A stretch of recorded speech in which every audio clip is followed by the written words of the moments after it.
Third हम ले लेते हैं financial instruments. Financial instruments represent a claim against the future income wealth of others. Financial instruments can be categorized by whether they are cash instruments or derivative instruments. अब दो part में इनको divide किया है। फर्स्ट है cash instruments are financial instrument whose value is determined directly by the market. They can be divided into securities which are readily transferable and other cash instruments such as loan and deposits.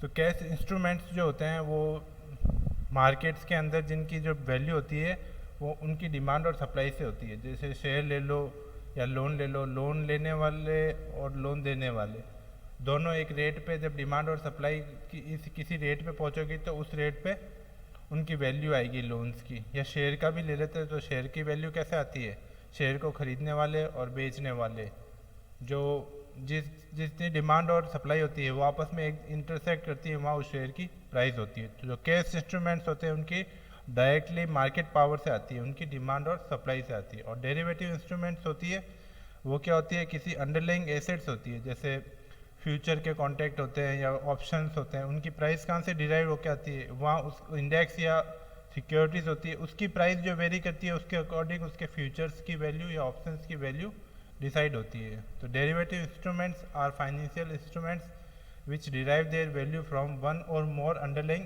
Entities such as an assets, index और interest rate.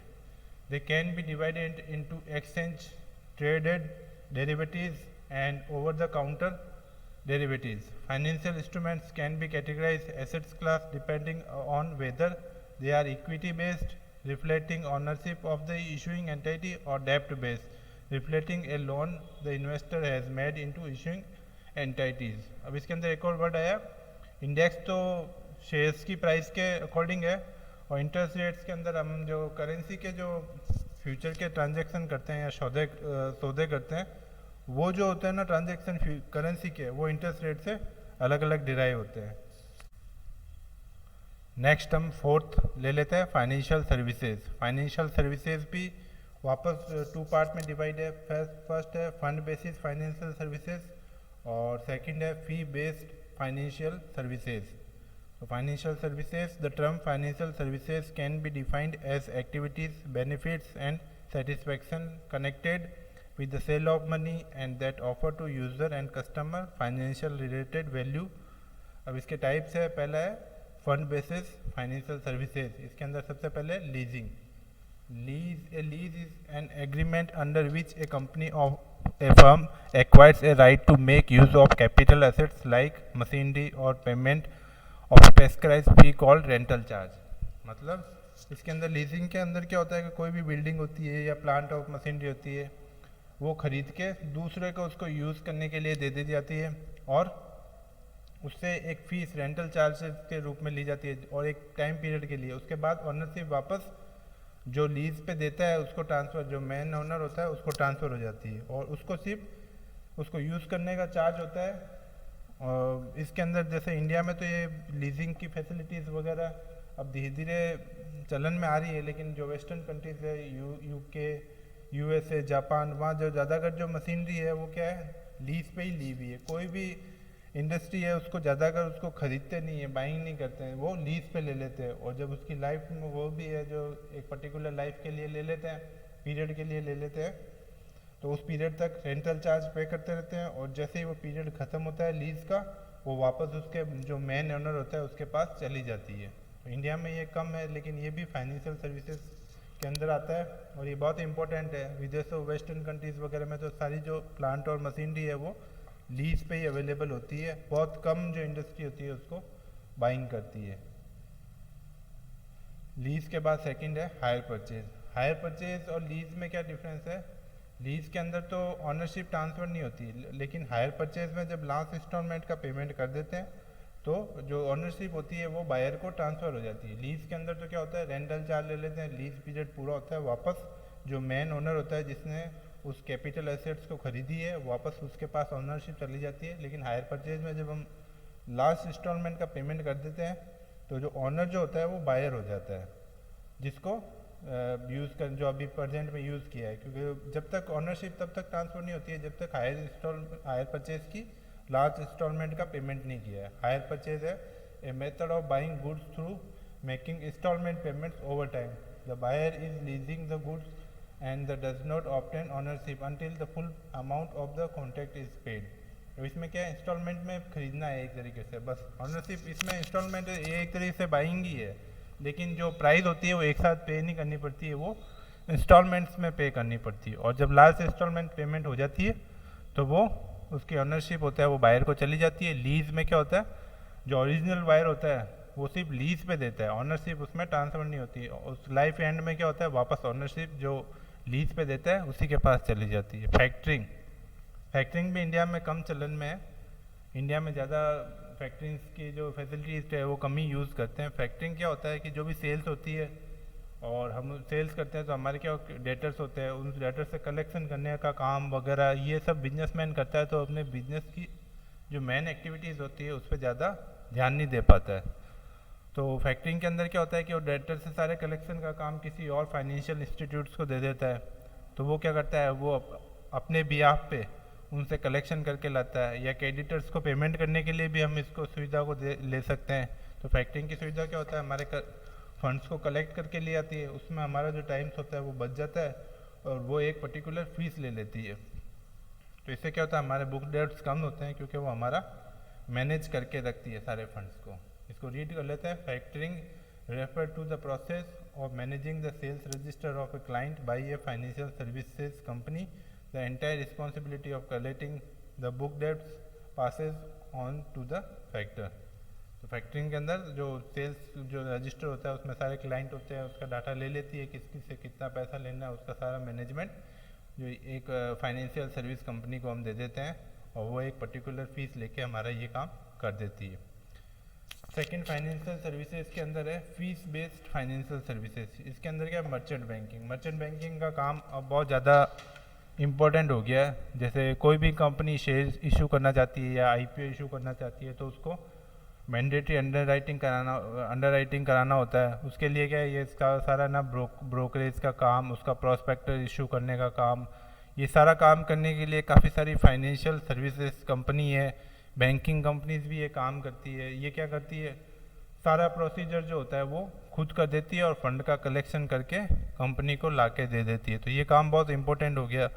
Portfolio management का काम भी करती है, project consultancy भी देती है, underwriting, debenture का और लोन वगैरह की जो फैसिलिटी है, लोन करने की जो सारी प्रोसीजर है वो पूरा करने के काम ये मर्चेंट बैंकिंग के अंदर आता है। तो ऐसी भी फाइनेंशियली इंटरमीडिएटरी बहुत ज़्यादा हो गई है आजकल जो ये सारी सर्विसेज प्रोवाइड करवाती है।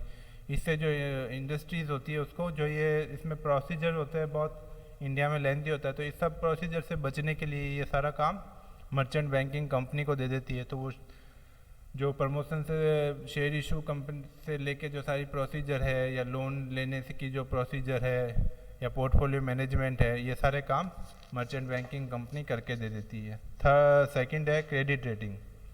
रेटिंग क्या होती है कि कंपनी की एक पास्ट परफॉर्मेंस हुआ या फिर उसकी कितनी लोन है, लाइबिलिटीज़ है, उसके पास कितनी एसेट्स है, उसके ऊपर कितनी बोरोइंग्स है, कितने उससे इन्वेस्टमेंट है, उन सब का एनालिसिस करके कंपनी को रेटिंग देती है। ऐसी एजेंसीज होती है, उसे रेटिंग कराने के बाद हमको जो फर्दर लोन लेना होता है या हमारा शेयर मार्केट में प्राइस है, हमको आईपीओ इशू करना है, तो ये क्या होता है, हमारी रेटिंग जितनी अच्छी होती है उतना ज़्यादा हमको इजीली लोन मिल जाता है, इजीली हमको नए प्रोजेक्ट मिल जाते हैं, कैपिटल भी हम इजीली एक्सेस कर पाते हैं। नई कैपिटल राइट शेयर वगैरह इशू करना चाहते हैं तो हमारे में ये रेटिंग हमारे बहुत ही ज़्यादा यूज़फुल होती है।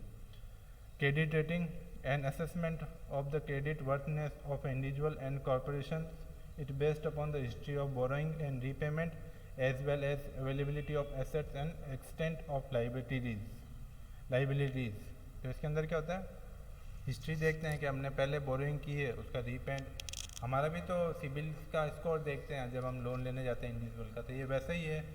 वैसे ही इंडस्ट्रीज़ की भी रेटिंग होती है कि पहले इन्होंने लोन लिया था उसको किस प्रकार रीपेमेंट किया, इनके पास अभी क्या एसेट्स है, इनकी लाइबिलिटीज़ क्या है। तो कंपनी की फाइनेंशियल इंस्टीट्यूट्स का इवेल्यूएशन करने के बाद उसको सर्टेन रेटिंग दी जाती है और उस रेटिंग के बेस पे कंपनी को का एक दर्जा हो जाता है कि भाई इस रेटिंग की कंपनी है तो इस कंपनी के ना इसकी सिचुएशन अच्छी है और उसमें लोग फर्दर इन्वेस्टमेंट करना चाहते हैं तो लोग कर सकते हैं। जिसकी रेटिंग ख़राब होती है उसको लोन लेने में दिक्कत होती है और उसको अपनी रेटिंग करने के बाद उसको पता भी चलता है हमारे अंदर इंस्टीट्यूट्स के अंदर क्या क्या कमी है इस हमारी इंडस्ट्रीज़ के अंदर, तो उसको रिमूव भी कर सकती है, कमियों को रिमूव करके और अपनी रेटिंग को सुधार भी सकती है। थर्ड है merger, the combing of two or more entities into one through a purchase, acquisition और pooling of interest। तो काफ़ी सारी कंपनियां जो मर्जर वर्जर एक्विजिशन के ये काम होते हैं, तो ये सब काम इसमें भी एक लेंदी प्रोसीजर होती है। तो उस सब कामों को प्रोसीजर को पूरा करने के लिए भी फाइनेंशियल सर्विसेज कंपनी होती है। ये मर्जर से रिलेटेड जो फॉर्मेलिटी होती है उसको पूरा करने के लिए फैसिलिटीज़ प्रोवाइड करवाती है। लास्ट में हम ले लेते हैं role and function of Indian financial system. तो इंडियन फाइनेंशियल सिस्टम के क्या रोल है, ये क्या फंक्शन है, उसको अब हम डिस्कस करेंगे। पहला है accelerated the rate of economic development. तो ये तो हमने पहले ही डिस्कस कर लिया था वीडियो के शुरुआत में ही। फाइनेंशियल सिस्टम के जिस देश का फाइनेंशियल सिस्टम स्ट्रांग होता है उस देश में इकोनॉमिक डेवलपमेंट उतना ही ज़्यादा अच्छा होता है। वेस्टर्न कंट्रीज़ का फाइनेंशियल सिस्टम अच्छा है तो वहाँ इकोनॉमिक वो डेवलप कंट्रीज़ है। तो फाइनेंशियल सिस्टम होता है उस अगर स्ट्रॉन्ग होगा तो इंडस्ट्रीज़ के लिए हमेशा, इंडिविजुअल्स के लिए, गवर्नमेंट के लिए फाइनेंस की फैसिलिटी हमेशा अवेलेबल रहेगी। लोगों के जो सेविंग्स होगी उसको अच्छे से इन्वेस्टमेंट में ट्रांसफ़र कर पाएगी और इन्वेस्टमेंट जो अल्टीमेट बोरोवर होते हैं, इन्वेस्टर होते हैं, उनके पास पैसा पहुंचा पाएगी। जिससे क्या होगा, ज़्यादा से ज़्यादा क्रेडिट क्रिएशन होगा, बैंकिंग की सुविधाएँ अच्छी होगी, NBFCs की अच्छी होगी, strong capital market, money market होगा। तो ये सब क्या होगा, फाइनेंस की अच्छी फैसिलिटीज़ होगी तो ज़्यादा से ज़्यादा इंडस्ट्रियल डेवलपमेंट होगा, एम्प्लॉयमेंट मिलेगा। इन सब से क्या होगा, इकोनॉमिक डेवलपमेंट और ज़्यादा होगा, लोगों को अच्छा रिटर्न मिलेगा तो लोग और ज़्यादा सेविंग करेंगे और इन्वेस्टमेंट होंगे और इकोनॉमिक डेवलपमेंट होगा। सेकेंड है allocation of resources to different investment channel. अब क्या होता है, काफ़ी लोग सेविंग करते हैं लेकिन उसको अल्टीमेट लोगों तक पहुंचाने का काम कौन करता है। इसके लिए एक अच्छा फाइनेंशियल सिस्टम होना ज़रूरी है। लोग सेविंग्स तो कर रहे हैं लेकिन उसको अगर अच्छे से इन्वेस्ट करा के म्यूचुअल फंड के थ्रू, LIC की प्रीमियम के थ्रू LIC में इन्वेस्ट करते हैं, बैंकिंग्स में डिमांड डिपॉजिट में और फिक्स डिपॉजिट में जमा करते हैं, तो अल्टीमेटली इस सारे पैसे को विभिन्न अलग अलग डिफरेंट चैनल्स में डिस्ट्रीब्यूट करना, इंडस्ट्रीज़ के पास लेके जाना, गवर्नमेंट के लिए, इंडिविजुअल के लिए उसको एलोकेशन करना। तो ये काम भी एक स्ट्रॉन्ग फाइनेंशियल सिस्टम के थ्रू हो सकता है।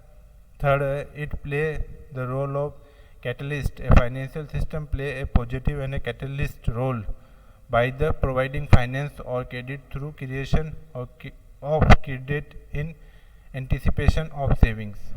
वापस वही बात है कि ये ना सेविंग्स को क्या होता है, लाके जो मेन जहाँ रिक्वायरमेंट होती है वहाँ तक पहुँचा देता है। कई लोग इंडिविजुअल सेविंग्स करते हैं, उन इंडिविजुअल्स की सेविंग्स को इकट्ठा करना, उनको जो अल्टीमेट बोरोवर है, लेंडर है, उस तक पहुँचा देना। फोर्थ है attempt to achieve the target of the plan. इसके अंदर क्या होता है कि ना जो भी फाइनेंशियल सिस्टम इंडिया का क्या है, ज़्यादा से ज़्यादा लोगों को सेविंग्स करवाना और उस सेविंग्स को डिफरेंट इंडस्ट्रीज़ वगैरह जहाँ रिक्वायरमेंट है, जो मेन बोरोवर है, वहाँ तक पहुँचाना और फास्ट डेवलपमेंट, इकोनॉमिक डेवलपमेंट करना। तो ये इंडिया का प्लान है, उसको अचीव करने में फाइनेंशियल सिस्टम का बड़ा रोल है। लोगों से सेविंग्स के लिए लोगों को प्रमोट करना, क्योंकि प्रीमियम्स वगैरह LIC का प्रीमियम भी हम देते हैं, या म्यूचुअल फंड SIP में इन्वेस्टमेंट करने के लिए लोगों को एनकरेज करना। तो ये सब काम फाइनेंशियल सिस्टम करता है, चाहे वो बैंकिंग के थ्रू हो, म्यूचुअल फंड के थ्रू हो, LICs के थ्रू हो। वो क्या होता है, सेविंग्स को कलेक्ट करता है और मेन अल्टीमेट बोरोवर तक पहुंचा देता है।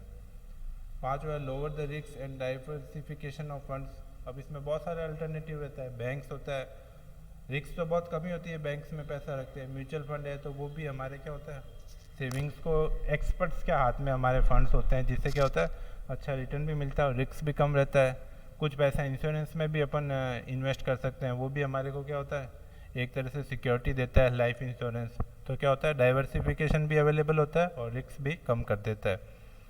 Expert knowledge and professional guidance, ये तो हमने जो म्यूचुअल फंड वगैरह में या बैंक्स वगैरह में जो हमारे इन्वेस्टमेंट होते हैं उसको वापस फर्दर इन्वेस्टमेंट करने के लिए, क्योंकि वापस ये इंस्टीट्यूट जब रिटर्न अर्न करेंगे तभी हमको हमारी सेविंग्स पे रिटर्न देंगे। तो यहाँ पे क्या होता है, एक्सपर्ट होते हैं, म्यूचुअल फंड में भी एक्सपर्ट रहते हैं, बैंक्स में भी एक्सपर्ट रहते हैं, जो आगे फर्दर अपने फंड्स को इन्वेस्ट करते हैं। इन्वेस्टर एजुकेशन, साथ में इन्वेस्टर्स को एजुकेशन भी प्रोवाइड करवाते हैं। फाइनेंशियल इंस्टीट्यूट्स, बैंक्स वगैरह काफ़ी सारे ऐसे प्रोग्राम चलाती है कि इन्वेस्टर्स, सेबी भी होती है फाइनेंशियल सिस्टम का, सेबी भी पार्ट है, IRDA है जो इंश्योरेंस कंपनी के अंदर जो फ्रॉड होते हैं उसके लिए, RBI है जो बैंक्स के ऊपर कंट्रोल रखती है। तो ये क्या, RBI, सेबी या इंश्योरेंस रेगुलेटरी अथॉरिटी, ये सब क्या करती है, इन्वेस्टर्स की को जागरूक करने के लिए, उसको एजुकेट करने के लिए काफ़ी सारे प्रोग्राम चलाती है कि इन्वेस्टर किसी फ्रॉड में ना फंसे।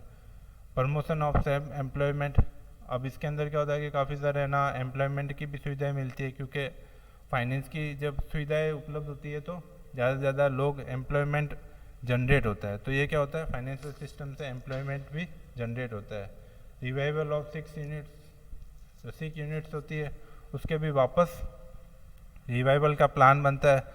ये भी एक है ना फाइनेंशियल इंस्टीट्यूट्स का फंक्शन है, जिसके अंदर क्या होता है कि इन इंस्टीट्यूट्स को वापस रीफाइनेंस करने का काम भी फाइनेंशियल सिस्टम्स के अंदर किया जाता है। कोई कंपनी अगर फाइनेंशियल क्राइसिस में फंस गई है तो उसको भी फाइनेंशियल मार्केट के थ्रू एक और फाइनेंस अवेलेबल हो सकता है और वो अपनी सिकनेस से बाहर आ सकती है।